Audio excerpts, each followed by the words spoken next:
자, 안녕. 오랜만이죠, 온라인 클래스. 나도 오랜만이네. 자, 설명했던 것처럼 이번 주 시간은 일단 한번 온라인 클래스로 가보겠습니다. 가보고요. 이제 여러분들이 다음 주에 계약을 하면 학교에 와서 오프라인 강의를 들을 텐데 아마 또 코로나가 확산되면은 다시 집에서 재택학습을 할 일이 생기겠죠. 그때 온라인 클래스가 좋았는데 줌이 좋았는데 라고 한번 비교해 보라고 이번에는 온라인 클래스에 올려서 영상을 찍어 놓고 여러분들이 보는 방법으로 해볼 테니까 한번 잘 생각을 해보세요.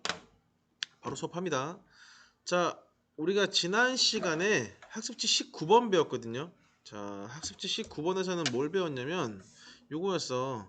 중국이 문을 열어요. 영국과의 전쟁에서 패배하면서. 그래서 이제 차례대로 난징 조약, 텐진 조약, 글씨가 미안해. 자, 베이징 조약 맺죠. 자, 그 다음에 일본도 미국에게 자, 일본도 미국과의 전쟁까지는 하지 않지만 어쨌든 미국의 강요로 해서 미일 화친 조약 맺고요. 미일 화친 조약 맺고 이거 맺은 다음에 미일 수호 통상 조약 그냥 줄여 쓸게요. 미일 수호 통상 조약 맺습니다. 그리고 조선도 미국에게 당한 일본이 그대로 갚아주면서 왜 우리에게 갚는지 모르겠어. 일본에게 강화도 조약 맺고요. 강화도 조약 맺고 마지막 베트남도 프랑스와의 전쟁에서 패배하면서 자, 베트남도 프랑스와의 전쟁에서 패배하면서 사이공 조약을 맺습니다. 자, 그래서 결국 이 중국, 일본, 조선, 베트남 요 나라들이 전부 다 문이 열려요.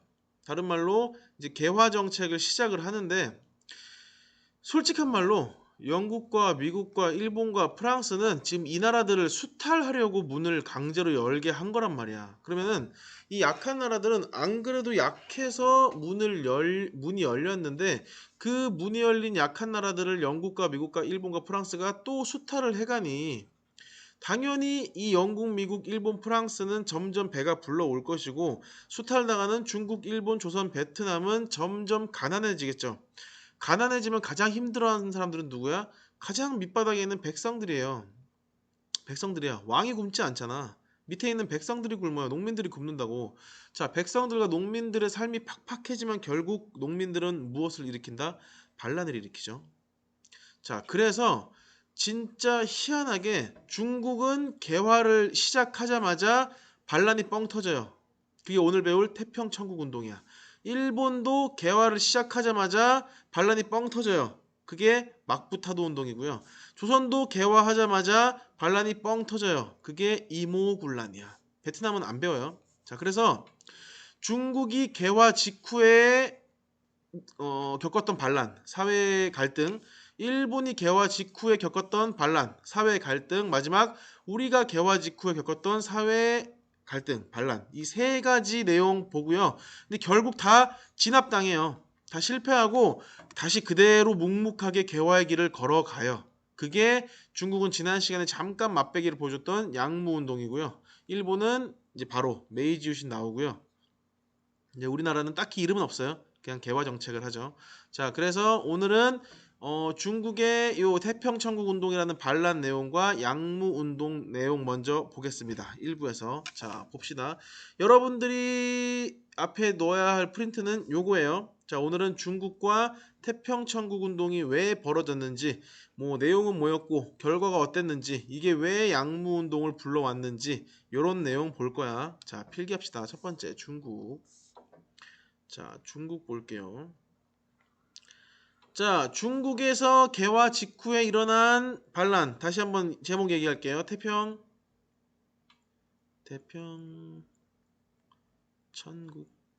운동. 자, 태평천국 운동의 목표를 쓰십시오. 일단 먼저 태평천국 운동의 주도 세력 먼저 적어 놓으세요. 그래야만 여러분들이 내용이 이해가 됩니다. 한족들이야. 한족.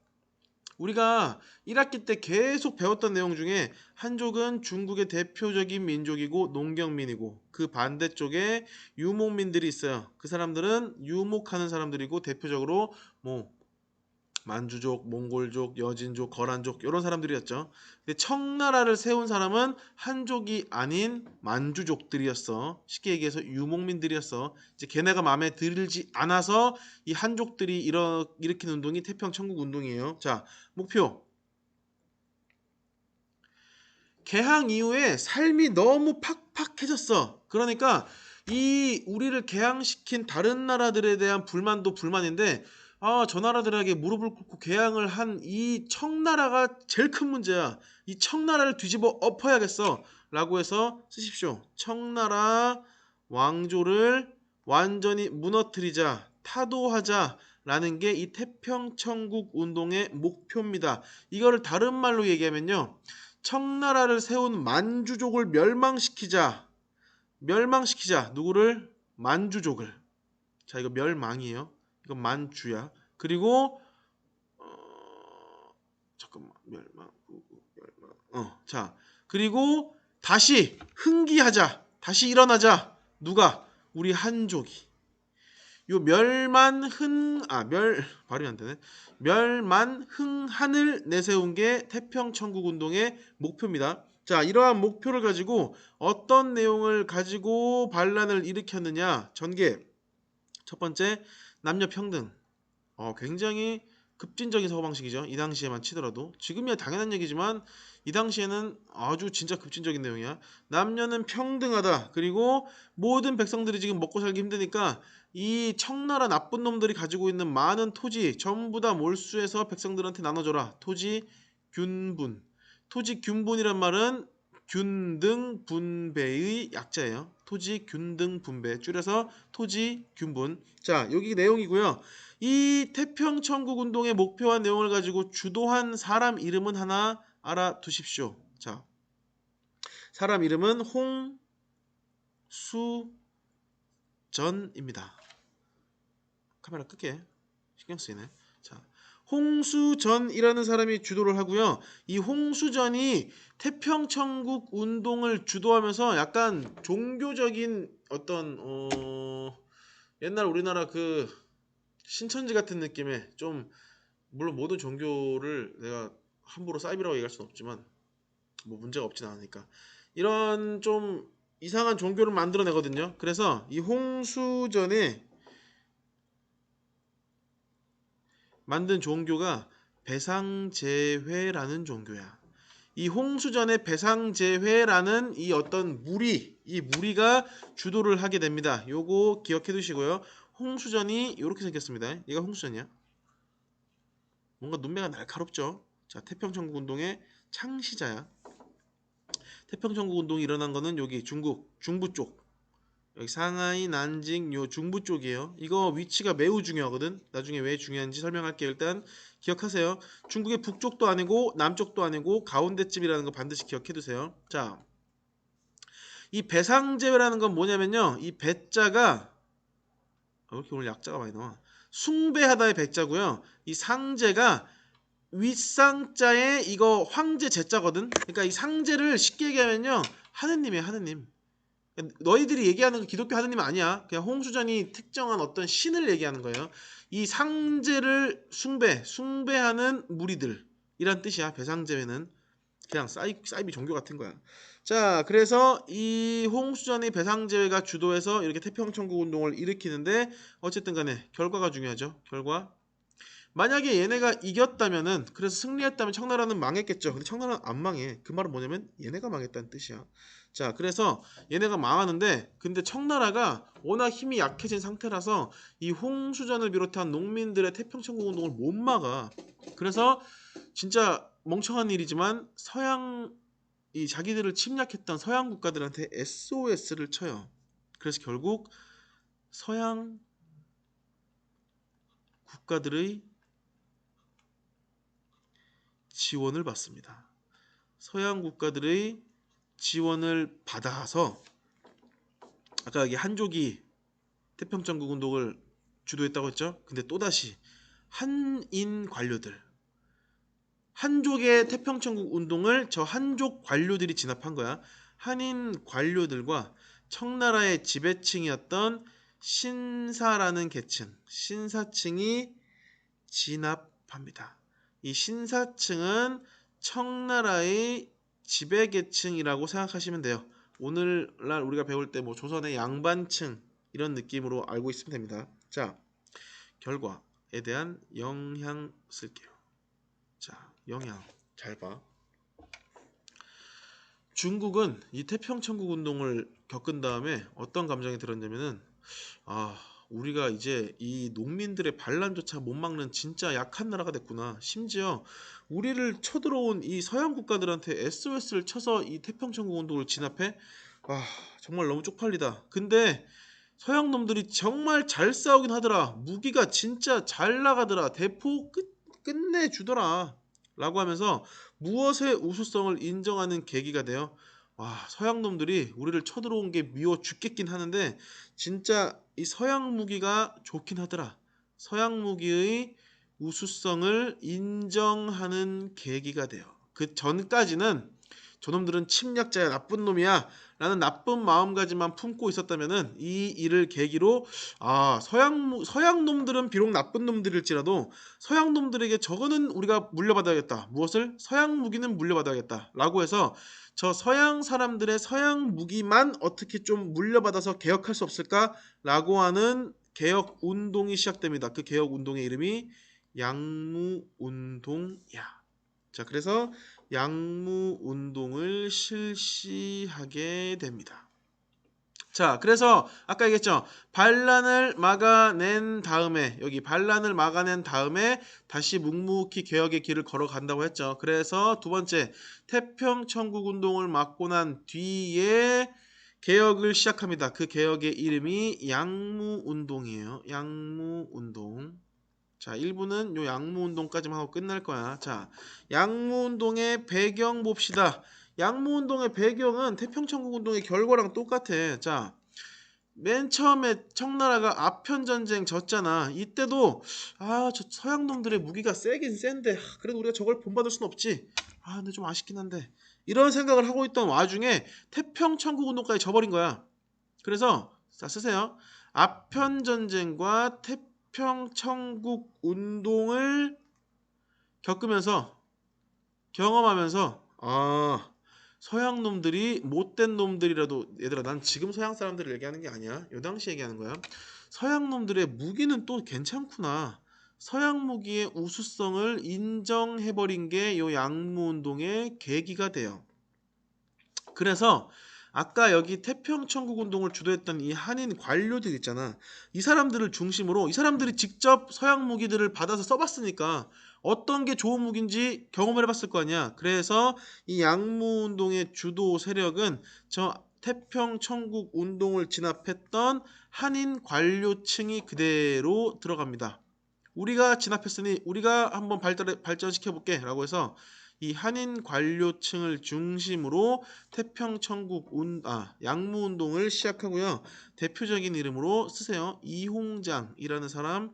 학습지 여러분들 나중에 시험에 이홍장 지문 나오면 무조건 양무운동입니다. 태평천국 운동이나. 자, 이홍장. 그리고 좀 이름이 특이한데 중국 아니야? 증국이야. 증국번.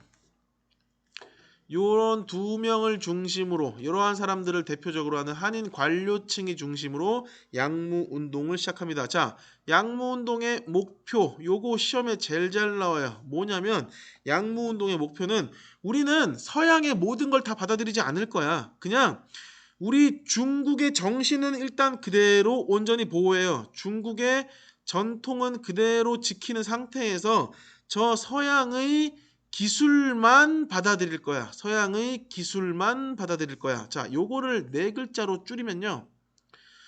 중국의 몸뚱이는 그대로 두고요. 서양의 저 무기만 받아들일 거야. 이거 중국의 몸체자야. 중국의 몸은 그대로 두고요. 이거 서양이에요. 이거 무기 용자예요. 기술 용자야. 그래서 중국의 몸은 그대로 두고 서양의 무기만 받아들인다. 이게 양무운동이야. 내가 얘기했잖아. 일본은 CPU를 바꾸고 중국은 마우스랑 모니터랑 키보드를 바꾼다고. 껍데기만 바꿔요. 자, 그래서 그 껍데기만 바꾸는 내용들을 보면은 첫 번째, 무기를 만들려면 당연히 근대적인 스타일의 군수 공장이 필요하겠죠. 근대적인 군수 공장을 만들고요. 자, 두 번째는 우리도 저 서양처럼 멋있는 군대 만들자. 근데 이 당시에 최신식 군대라는 거는 공군이 없어. 양무운동이 1861년부터 1894년까지 일어나거든. 비행기가 만들어지는 게 1900년대가 넘어서거든. 이 당시에 최신식 군대라고 하면은 무조건 해군이에요, 해군. 군함, 철로 만든 군함. 그래서 근대식 군수 공장을 만들고 여기에 서양식 해군을 창설합니다. 우리도 서양처럼 나무로 만든 배 말고 철로 배 만들어서 아주 근대식의 해군을 만들어 보자 라고 해서 서양식 해군을 창설합니다. 그리고 야, 우리도 서양처럼 기업 같은 거 만들어 보자. 기업 같은 것도 설립하기 위해서 노력을 하고요. 자, 근데 이 양무운동의 한계가 중요해요. 중앙정부의 체계적인 지원이 없어요. 나라에서 야 한번 해봐 하고 막 돈도 내려주고 막 해서 막 이렇게 으쌰 해야 되는데 그렇게 안 하고요. 이게 중국 전체라고 치면은 여기 관리들을 중심으로 요 지역, 요 관리들을 중심으로 요 지역, 요 관리들을 중심으로 요 지역 따로따로 이렇게 시작돼요. 양무운동이. 원래 개혁이라는 거는 중심에서 돈을 뿌리면서 야 이걸로 개혁해 예 예스 하면서 개혁해야 되는 건데 이렇게 안 하고 개혁을 알아서 시작을 한다고. 이러니까 서로 개혁의 방향도 다르고 개혁의 내용도 다르고 여기서 한 개혁을 저기서 또 중복해서 할 경우도 있고 뭔가 잘 체계적이지 못하죠. 그래서 체계적인 지원이 안 되고요. 더 큰 문제는 껍데기만 바꿨잖아. 껍데기만. 진짜 근대적인 국가로 나아가는 의식 또는 제도에 대한 개혁이 전혀 없어요. 의식도 없고 제도에 대한 개혁도 미비해. 아니 기본적으로 서양식 군인들을 만들어내려면 뭐 진짜 징병제라도 하든가 그리고 징병제 해서 총 나눠주고 뭐 하든가 그런 거 전혀 없이 군함 만들어보자 뭐 총알 만들어보자 이게 다란 말이야. 그래서 이게 양무운동의 가장 큰 한계. 그래서 결과 양무운동 아까 위에 써있는 연도 보면은 1894년에 끝나죠. 왜냐면 1894년에 야 우리도 이 양무운동으로 힘 좀 길렀는데 우리 조선을 먹으려고 하다 보니까 저 조선을 일본이 또 야금야금 탐내네. 야, 우리 일본이랑 한번 싸워볼만 하지 않겠냐? 라고 해서 양무운동을 했던 청나라와 자, 양무운동으로 개혁을 했던 청나라와 메이지 유신, 나중에 배울 거야. 아직 몰라도 돼요. 메이지 유신으로 개혁을 했던 일본이 전쟁을 하게 됩니다. 요게 청일전쟁인데 껍데기만 바꾼 중국과 알맹이까지 다 바꾼 일본 누가 이겼을까? 일본이 이기죠. 청나라가 패배합니다. 청나라가 패배하면서 양무운동이 별로 쓰잘데기가 없는 운동이었구나. 물론 중요한 부분도 있었죠. 근데 양무운동은 진짜 개혁의 어떤 이런 모델이 아니었구나 하고 양무운동이 이 청일전쟁의 패배를 끝으로 사라지게 됩니다. 패배하면서 실패하게 되죠. 자, 그래서 지금까지 중국에서 개혁이래. 자, 그 베이징 조약 같은 개화 정책 이후에 자, 여기 마지막 한 단어만 더 쓸게요. 개화 정책 이후에 백성들의 불만이 너무 많아져서 결국 뻥 터진 태평천국 운동 배웠고요. 이 태평천국 운동 진압하고 난 뒤에 서양의 무기들은 좋은데 보고 배우자 하는 양무운동 일어났다는 거 알아두시고 근데 결국 양무운동은 청일전쟁에서 청나라가 패배하면서 신기루처럼 사라져버렸다는 것도 기억하시고 자, 1부 청나라에 대한 내용 끝납니다. 자, 지금 여기 윗부분 다 끝난 거야. 윗부분 끝났어요. 자, 2부에서 일본 갑니다. 자, 이따 봐요.